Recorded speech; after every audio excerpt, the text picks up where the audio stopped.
আপনি খেয়ে আছেন না না খেয়ে আছেন, এই প্রশ্নটা সবাই করে না।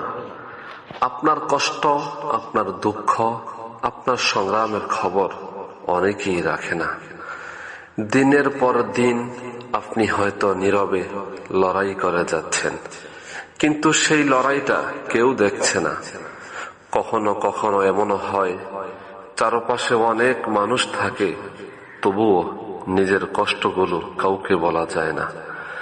মানুষ শুধু আপনার হাসিটাই দেখে, কিন্তু বুকের ভিতর কান্নাটা কেউ দেখে না।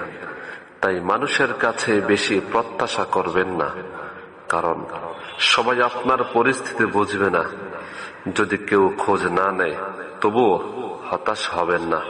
মনে রাখবেন, একজন আছেন যিনি সব সময় আপনার খবর রাখেন। আপনি না বললেও তিনি আপনার মনের কথা জানেন। তিনি হলেন মহান আল্লাহ।